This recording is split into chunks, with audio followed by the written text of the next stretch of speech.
Hello everyone! Konnichiwa po! Magluluto na naman tayo! Ang lulutuin natin ngayon is hindi siya ulam, binangkal. Hindi ko alam kung ano ang tawag sa Tagalog pero sa Bisaya kasi is binangkal. Ito is 3 cups of flour. Unahin natin sa pagmix yung ating mga dry ingredients.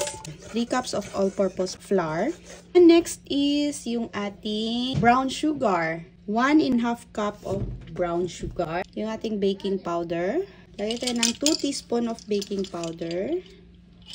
1/2 teaspoon of salt. Himalayan yung gamit ko dito. Wala kasi akong iodized salt. Mix lang natin sila. Mix natin ng maigi. Yan.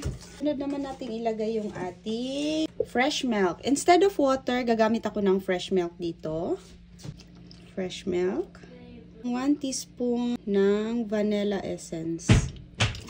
Naglagay din pala ako dito ng 2 tablespoon of cooking oil. Kahit anong cooking oil pwede. Then, minix ko na siya ng mabuti. Pero dito sa part na to, medyo struggle kasi dumidikit kasi siya sa kamay. Kaya ginamitan ko na lang siya ng spatula. Pero sobrang dali lang naman talagang gawin ito. Pag na-achieve nyo na yung ganitong texture, pwede na yan. Dapat basa yung palad nyo. Naglalagay ako ng tubig para hindi siya didikit. Then, i-form lang natin ng circle gamit yung ating pala. Then, pagulong-gulungin natin siya sa ating mga sesame seeds. Tapos, ulit-ulitin lang natin yung ating procedure hanggang maubos yung ating mga mixture.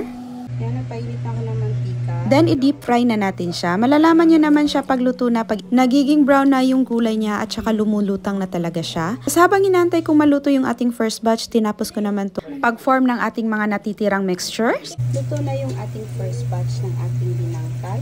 Taktak lang natin, then lagay natin dito sa strainer. Tingnan nyo naman yung ating binangkal. See? Yung ating binangkal. Napaka-cute. Ipon kasi siya.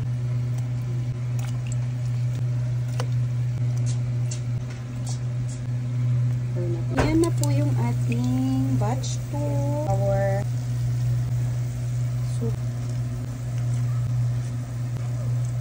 Ito na po yung ating finished product ng ating binangkal. O, diba? Perfect siya. Binangkal na binangkal talaga siya. Ano bang tawag sa Tagalog nito? Hindi ko kasi alam kung ano yung Tagalog dito. Sa amin kasi is binangkal yung tawag. Yung ating binangkal, i-taste test na natin. Pagkaluto nito, yung first batch na niluto ko, halos naubos nilang dalawa ni Kuya sa pag-taste test. Ganahan ka? 10 daw. Oishi? 10 out of 10. Gaganahan ka talagang magluto ng mga ganitong mga pagkain kasi nagugustuhan nila. Mama, 10,000. Tapos i-partner mo siya sa kape. Sarap. Kain tayo!